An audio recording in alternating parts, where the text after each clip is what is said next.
बयान आया कि आरएसएस और बीजेपी देश में कैंसर फैला रहे हैं। उसके बाद तुषार गांधी की मतलब कहा गया कि तुषार गांधी का अरेस्ट हो आरएसएस और बीजेपी की तरफ से। आप किस तरह से देखते हैं? क्यों अरेस्ट होना चाहिए? जहर फैला रहे हैं ना ये लोग, नहीं फैला रहे क्या? तुषार गांधी को क्यों अरेस्ट करना चाहिए? भारतीय जनता पार्टी और उनकी जो सिस्टर कंसर्न्स है वो हमारे देश में, हमारे समाज में जिस तरह का जहर फैला रहे हैं, देश तोड़ने की कोशिश हो रही है, उसके लिए जिम्मेदार कौन है? ये देश कभी ऐसा नहीं था, कभी नहीं था। आपने देखा होगा तो तुषार गांधी जो महात्मा गांधी के पड़पोते हैं, तो गांधी जूनियर गांधी ने एक बात कही है तुषार जी ने, तो उसमें अरेस्ट क्यों है? क्या इस देश में इमरजेंसी लगी है क्या? एक आदमी रखता है जो एक पढ़ा लिखा आदमी है, एक विचारधारा मानने वाला आदमी है, वो अपनी बात रखता है तो उनको अरेस्ट कर लो। राऊत साहेब, नाना पटोलेंनी एकनाथ शिंदे आणि अजित पवारांना ऑफर दिली आहे, तुम्ही आमच्याबरोबर या 2.5 वर्षासाठी मुख्यमंत्री पद देऊ। आता ह्याच्यावरती मी काय बोलू शकतो?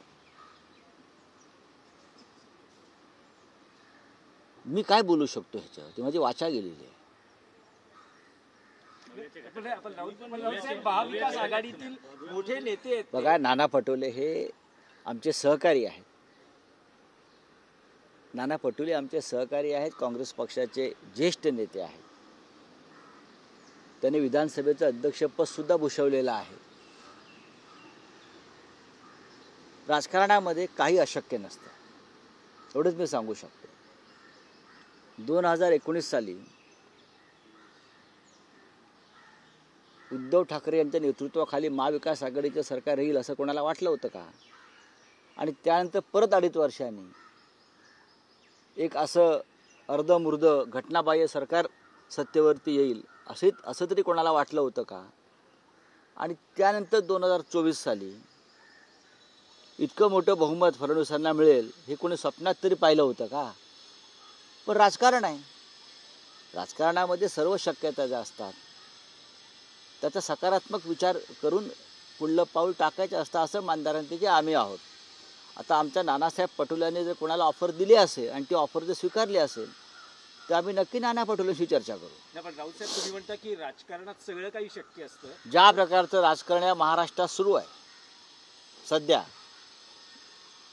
आणि ज्या घडामोडी आम्ही पडद्यामागे घडताना पाहतो आहोत, जे रुसवे फुगवे आदळआपट उघडपणे दिसते आहे, नाना पटोलेंनी लवकर भांडं वाजवलं, त्यांनी थोडं थांबायला पाहिजे होतं।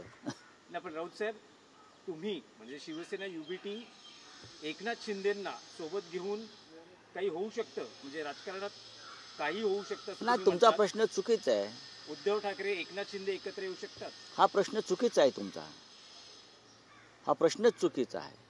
मी एवढंच म्हणेन, राजकारणामध्ये महाराष्ट्राच्या सध्या देशाच्या, मी असं म्हणतो की साधारण वर्षभरानंतर देशातलं राजकारण बदलणार आहे। तुम्ही म्हणाल कसं? मी म्हणेन थांबा, तसं म्हणतो थांबा। एकनाथ शिंदे असं म्हणतात की विरोधकांनी विकासाच्या रंगात सहभागी व्हावं, भगवा रंग हा कुणाचा द्वेष करत नाही, सगळ्यांना सोबत घेऊन चालतो। त्यांचा भगव्या रंगाशी संबंध नाही। एकनाथ शिंदे यांचा भगव्या रंगाशी काडी मात्र संबंध नाही।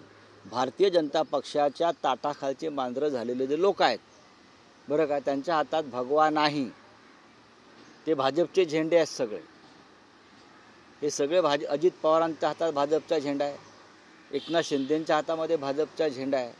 त्यांनी भगव्या झेंड्याची उगाच चिंता करू नये। हा छत्रपती शिवरायांचा, हिंदू हृदय सम्राट बाळासाहेब ठाकरेंचा जो भगवा झेंडा आहे तो माननीय उद्धव ठाकरे यांच्या नेतृत्वाखालच्या शिवसेनेकडे आहे, एवढंच मी सांगतो। नक्कीच चालले होते। पृथ्वीराज चव्हाणांना एकदा मुलाखत घ्या तुम्ही। आता अहमद पटेल नाही आहेत, अहमद पटेल आता नाही आहेत, त्याच्यामुळे मला फार त्याच्यामध्ये चर्चा करायचं नाही। एखादी व्यक्ती साक्षीला उपस्थित नाही आहे साक्ष द्यायला।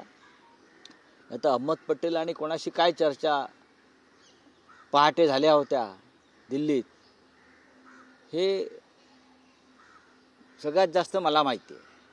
राऊत साहेब, महाविकास आघाडीतले तुमचे सहकारी जयंत पाटील यांचं नेमकं चाललंय का? त्यांचं उत्तम चाललेलं आहे. जयंतराव पाटलांचं उत्तम चाललेलं आहे. ते म्हणतात माझं काही खरं नाही.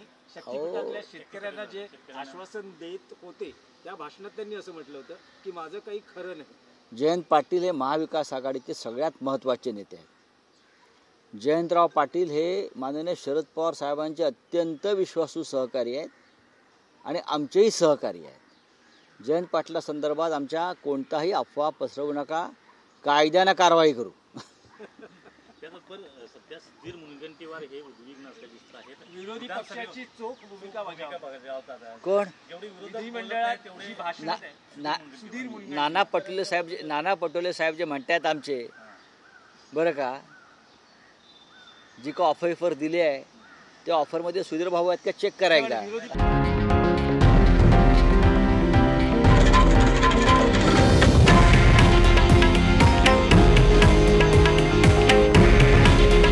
हे आहे देशातील नंबर 1 न्यूज नेटवर्क आणि आपण पाहत आहात TV9 मराठी.